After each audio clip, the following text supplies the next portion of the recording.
विश्वानि देव सवितर्दुरितानि परासुव यद्भद्रं तन्न आसुव। ओम श्री परमात्मने नमः। ओम श्री परम ऋषिभ्यो नमः। ओम श्री गुरुभ्यो नमः। सर्वेभ्यो नमः। वैदिक संस्कृति के इस अंक में आप सभी का स्वागत है। मनुष्य अपने जीवन में जिन कर्मों को करते हैं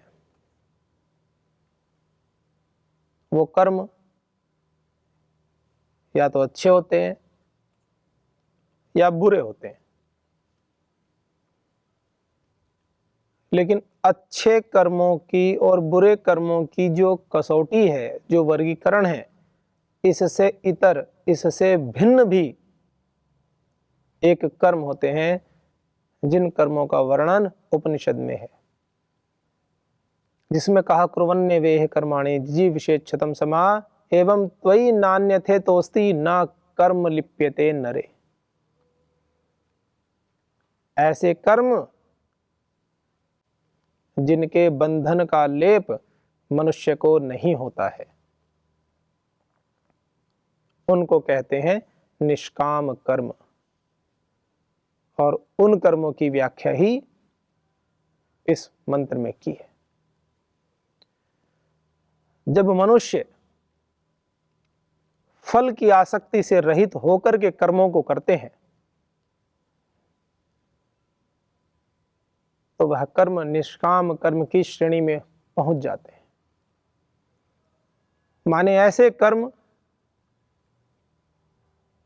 जिनको सामान्य जीवन जी रहा व्यक्ति न तो करने की सोच सकता है, तो करने का प्रश्न ही कहां उठता है। माने तप की पराकाष्ठा,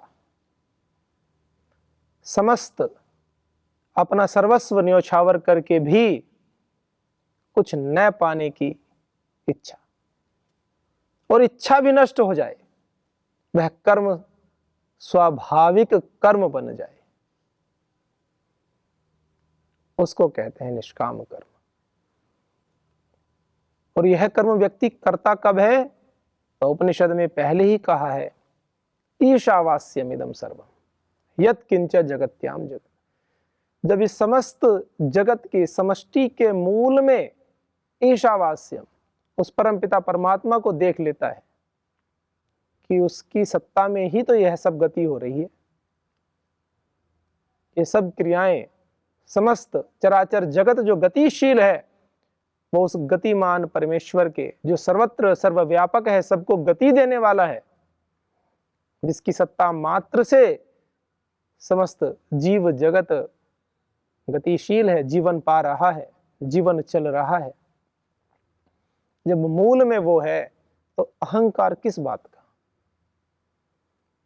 और जब अहंकार नहीं होता, अहंकार शून्यता की स्थिति आ जाती है, तो उस मनुष्य के द्वारा जो भी कर्म होते हैं वो पुण्य कर्मों की पराकाष्ठा को छू लेते हैं। सामान्य जीवन जीता हुआ व्यक्ति सामान्य कर्म करता है, घर परिवार का पालन पोषण करता है, और जब वह आध्यात्मिक स्तर की ऊंचाई को छूना चाहता है तो वह पुण्य कर्मों की ओर प्रवृत्त होता है। पुण्य कर्म अर्थात लोक में, समाज में अधिक से अधिक सेवा के कार्य करना। अपने अपने स्तर पर भिन्नताएं होती हैं। आप किसी के भावों को किसी के धन से तुलना नहीं कर सकते। तो सभी व्यक्तियों के अपने अपने स्तर पर पुण्य के लिए कर्म होते हैं। एक साधक गुफाओं में, कंदराओं में बैठकर भी समाज कल्याण की कामना कर सकता है, तो दूसरी ओर एक पथिक, एक साधक समाज के बीच में रह करके क्रियात्मक रूप से भी समाज कल्याण के कार्यों को कर सकता है। हमें दोनों में भेद नहीं करना चाहिए। वह अपने स्तर से कार्य कर रहे हैं और दूसरे व्यक्ति अपने स्तर से कार्य कर रहे हैं। सभी पुण्य कार्य हैं, सभी के मानक अलग अलग हैं। और गुरुजन कहते भी हैं, कभी भी ऋषियों में, महापुरुषों में कभी भी तुलना नहीं करनी चाहिए, कभी नहीं। जैसे घर परिवार में होता है, यह बहुत ही अनुचित प्रश्न होता है, लेकिन पूछते रहते हैं। बच्चों से पूछते हैं कि आप माताजी से अधिक प्रेम करते हो या पिताजी से अधिक प्रेम करते हो? ये भी प्रश्न है पूछने का।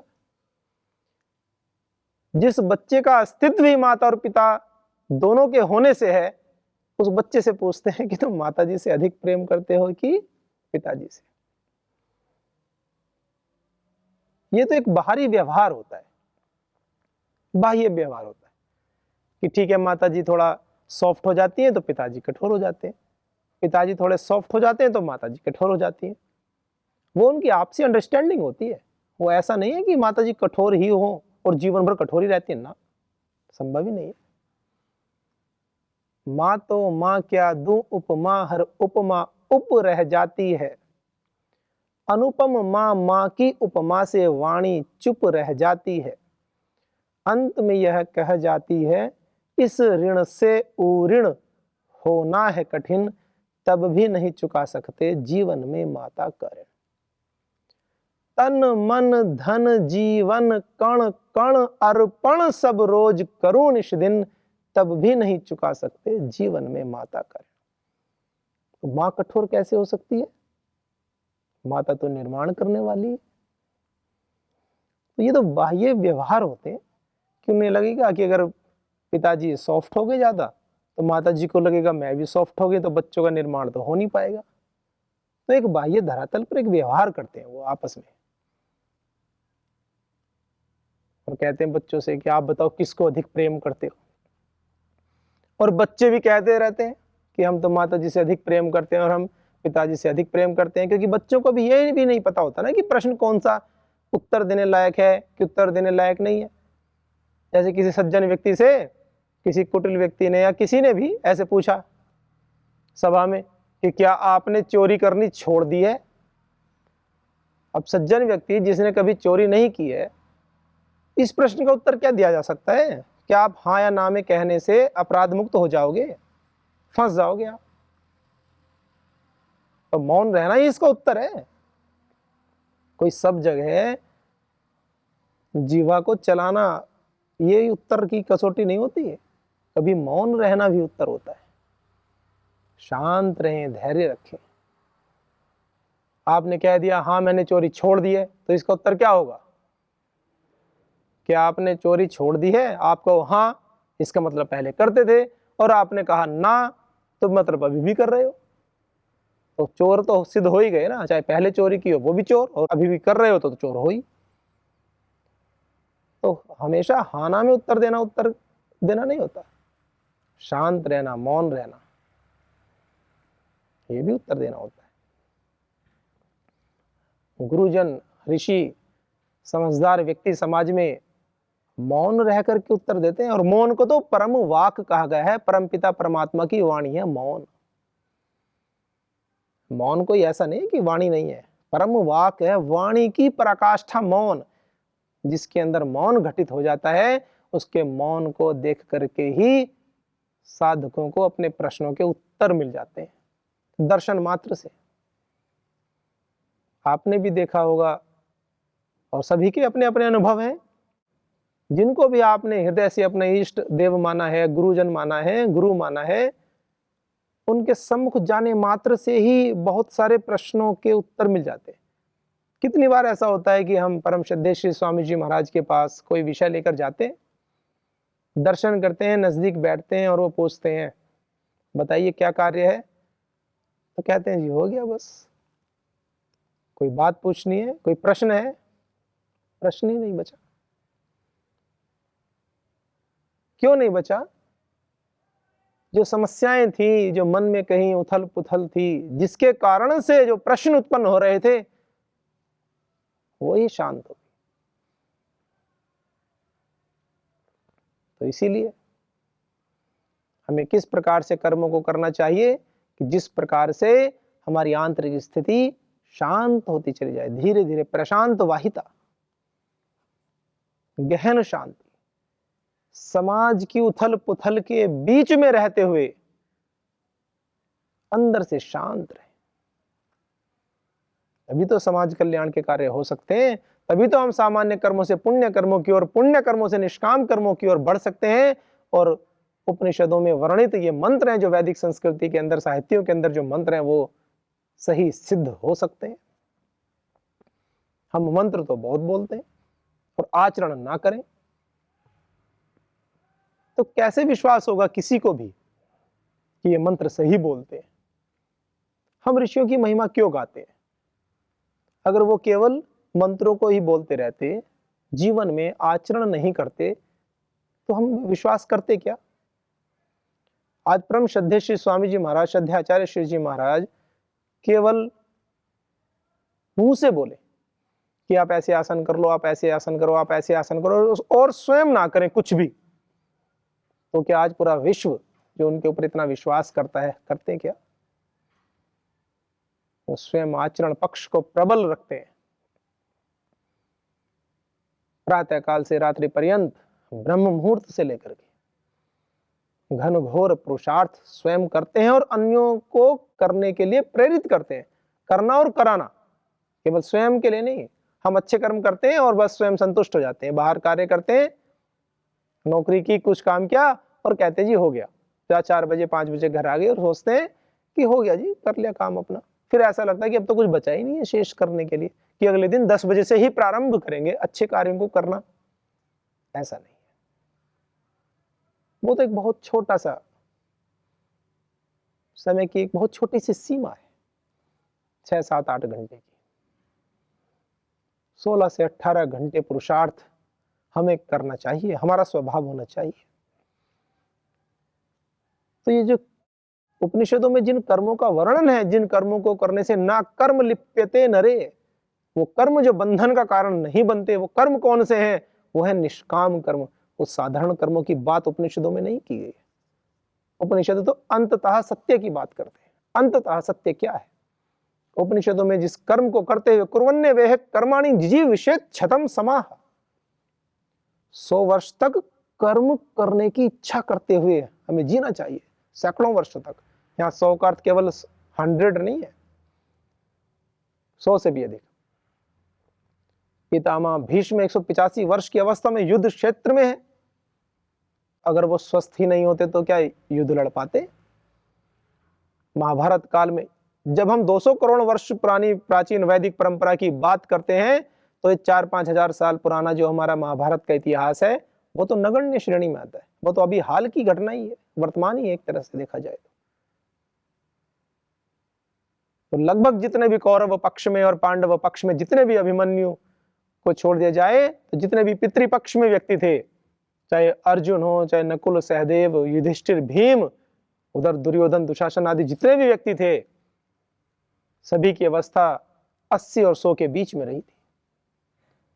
और आज आप देखिए कि 80-90 वर्ष का व्यक्ति, युद्ध की तो छोड़ो, उनसे कहो थोड़ा तेज दौड़ के दिखा दो 2-4 किलोमीटर, तो क्या है ये सब?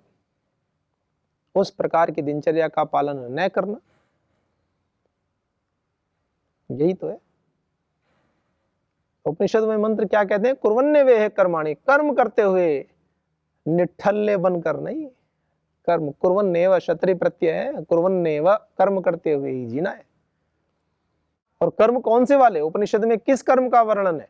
सामान्य कर्म तो सभी करते ही हैं, और ये तो मोक्ष शास्त्र है। तो जो मोक्ष शास्त्र है, जो हमें मुक्ति प्रदान करने वाला शास्त्र है, तो उसमें किन कर्मों का वर्णन है? तो हम ये समझ सकते हैं कि उसमें निष्काम कर्मों का वर्णन है, क्योंकि आगे कहा है न कर्म लिप्यते नरे। अच्छे कर्म भी बांधते हैं, बुरे कर्म तो फंसाते हैं ही। 4 चोर जा रहे थे मार्ग में, एक सज्जन पुरुष ने सोचा कि ये मुझे दूसरे गांव में जाना है, और ये 4 हैं तो चोर ही, लेकिन हैं तो व्यक्ति, ये जा रहे हैं। वो उनके साथ हो लिया, थोड़ा पीछे पीछे चल के हो लिया कि चलो मुझे कंपनी मिल गई, मुझे साथी मिल गए, और जाने लगे। अब वो तो चोर थे। उधर से एक गाड़ी वाला आया, तो उन 4 चोरों ने गाड़ी वाले को रोका और उसके पैसे छीन लिए। और चूंकि वो व्यक्ति उनके साथ में था, लेकिन बिल्कुल उनका साथी तो नहीं था, लेकिन साथ में था, थोड़ा सा पीछे था। उसने देखा ये तो गलत हो रहा है, चूंकि पर साथ में था, जिस गाड़ी वाले के पैसे छीने गए उसने उन 5 को देख लिया, चारों को, उसको भी देखा और उसको भी देखा। उन 4 को तो वो नहीं जानता था, लेकिन जो पीछे चल रहा था उसको वो जानता था। उसने जाके पुलिस में कंप्लेन कर दी कि एक वो था और उसके 4 साथी थे। उसने पुलिस में क्या कंप्लेन की, एक तो वो था जो 5वां था, जो किसी के साथ नहीं था। उसने क्या कहा, एक तो वो था और 4 उसके साथी थे, उन्होंने मिलकर मेरे पैसे लूट लिए।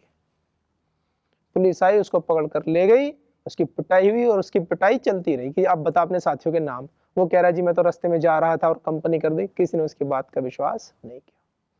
ये क्या है, संगति का असर। दुष्ट पुरुषों की संगति करोगे यही हाल होना है।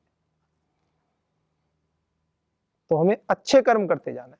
तो ये बुरे कर्म, मतलब गलत पुरुषों के साथ में जाओगे तो गलत कर्म ही तो हो गए ना, आप ना करोगे तो भी फंस जाओगे।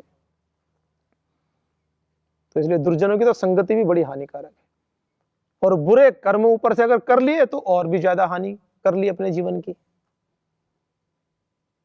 तो शास्त्र में किन कर्मों की बात कही गई है, यह विचारणीय बिंदु है।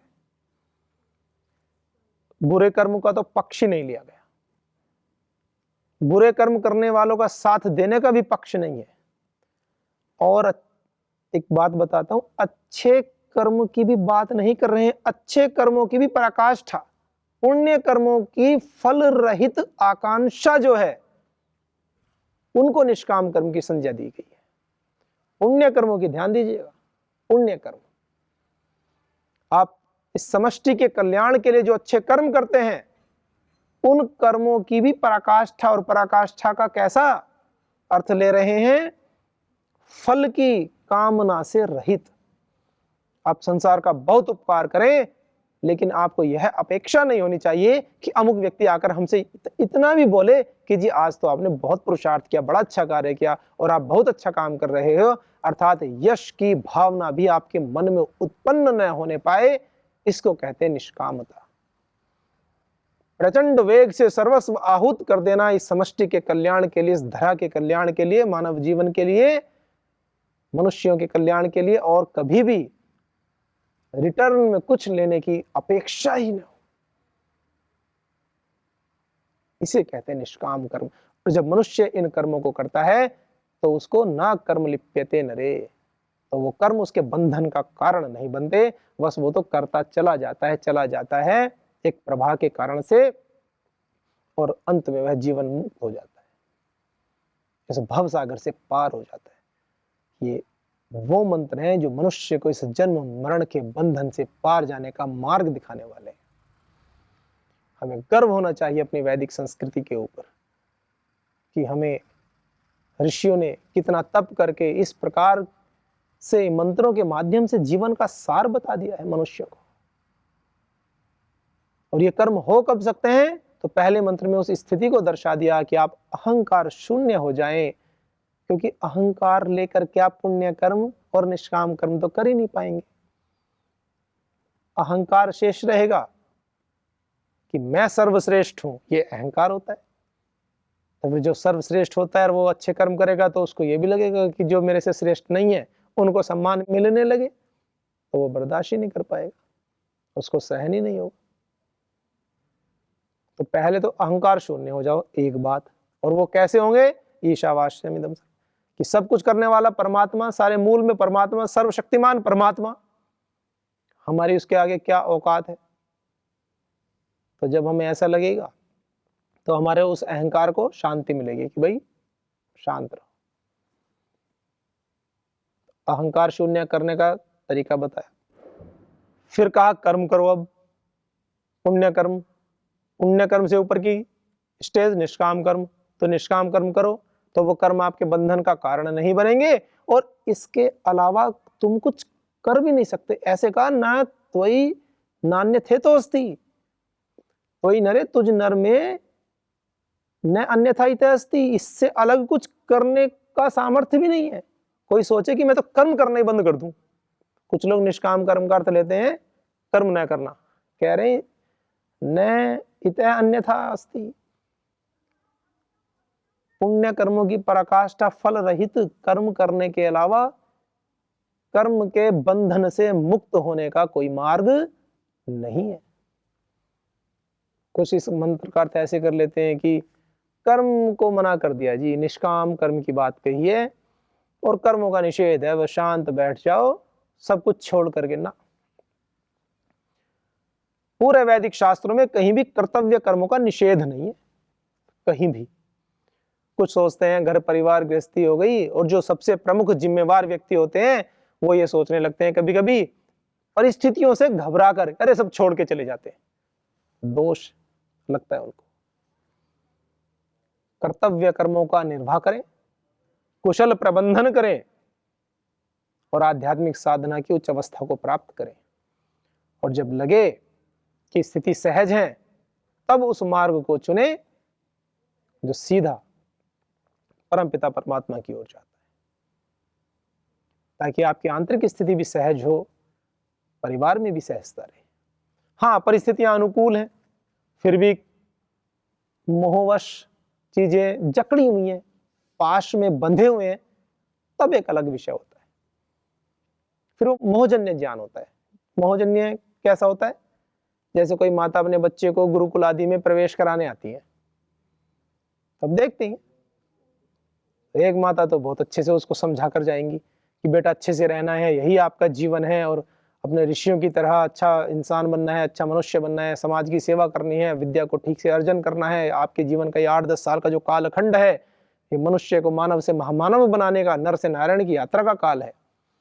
सारे शुभ गुणों को अपने अंदर धारण करना, अपनी क्वालिटीज बढ़ाना, कुशलताएं अर्जित करना, उसको शाबाशी देती है, उसका मोरल हाई करती है। उनको लगता भी है कि बच्चा थोड़ा सा आंसू आने वाले हैं, कुछ है, तो वो ऐसा ट्रीट कराती है उसको कि बेटा ये क्या है, उसकी तरफ ध्यान नहीं देती जानबूझकर भी, ताकि वो उसका मनोबल कमजोर ना हो। ये प्रेम है। और दूसरी माता जी क्या कहती है? बिल्कुल प्रत्यक्ष बातें बता रहा हूं। एक माता जी आएंगी, बच्चा हंस रहा है, माता जी रोने लगेंगी देखते ही, फिर बच्चा भी रोने लगेगा। फिर पढ़ाई क्या कर रहे हो, जीवन में बनना क्या है, उद्देश्य क्या है, ये सब बातें तो छोड़ देंगी। क्या पूछेंगी उससे? बेटा ठीक है, तेरा मन नहीं तो 1 महीने बाद पेपर दे ले, उसके बाद में देख लेंगे। जो बच्चा ठीक था उसके मन में भी ऐसे वायरस डाल देते हैं कि अब वो 1 महीने बाद उसको लगेगा कि अब तो मुझे घर ही जाना है। ये वो बातें बता रहा हूँ जो अपने कानों से सुनी हुई, आंखों से देखी हुई, सामने सामने होती रहती है। ऑब्जर्व करते हैं ना चीजों को कि देखिए परिस्थिति कैसे होती है। एक बच्चा जिसकी अवस्था ठीक नहीं थी, जो थोड़ा सा मनोबल कमजोर था, उसकी माता ने उसको अच्छे से समझाया और वो ठीक हो गया। और एक बच्चा जो ठीक था, परिवार वालों ने अच्छे से गाइड नहीं किया, तो उसके मानसिक स्थिति थोड़ी कमजोर हो गई। कमजोर वाले का रिजल्ट बढ़ने लगा और अच्छे वाले का रिजल्ट घटने लगा। तो कई कारण होते हैं। कई माता पिता बड़े दुखी रहते हैं। गुरुकुलों में, अन्य जो व्यवस्थाएं होती हैं, आवासीय विद्यालयों में अध्यापकों से बड़े वैर भाव सा रखने लगते हैं। सोचते हैं कि यह बड़े कठोर नियम बनाते हैं। यह कठोर नियम आचार्य अपने लिए नहीं बनाते, आपके बच्चों के निर्माण के लिए बनाते हैं, ताकि आप थोड़ा कम मिलें तो विद्या का कार्य ठीक से चलता रहे। आप सोच कर देखिए, क्या इस भारतवर्ष में, क्या आप अपने घर परिवार में कहीं पर ऐसी व्यवस्था दे सकते हैं कि बच्चों के कान में एक गलत शब्द न जाए, उनकी आंखें एक गलत दृश्य भी ना देखें? आप सोच कर देखिए इस विषय को। कितने भी धनाढ्य क्यों ना हो, पॉलिटिकली कितने भी रिच क्यों ना हो, कितने भी पावरफुल क्यों ना हो, किसी भी समारोह में जाए, कहीं भी जाए, क्या आप अपने बच्चों को ऐसे संस्कार दे सकते? सोचिए। लेकिन गुरुकुलों में 100% ऐसे संस्कार दिए जाते हैं। एक अपशब्द भी बच्चा अपने गुरुकुलीय जीवन पद्धति में कहीं सुन नहीं सकता। मैं बोलने की बात नहीं कह रहा हूं, सुनने की बात, यानी सामाजिक परिवेश को भी नियंत्रण करता है गुरुकुलीय व्यवस्था। भोजन आहार संबंधी विषय, वाणी व्यवहार संबंधी विषय, जीवन में अनुशासन संबंधी विषय, जो कि मनुष्य के निर्माण के लिए अत्यंत आवश्यक है। 18 से 20 साल तक का, 21-22 साल तक का जो एक कालखंड होता है व्यक्ति के निर्माण का, उसको इतना सुदृढ़ बना दिया जाता है, उसकी नींव इतनी मजबूत कर दी जाती है कि उसके बाद में समाज में भीषण कोहराम के बीच में भी वो खड़ा हो जाए तो जहां वो खड़ा हो जाएगा वट वृक्ष की तरह छाया प्रदान करेगा।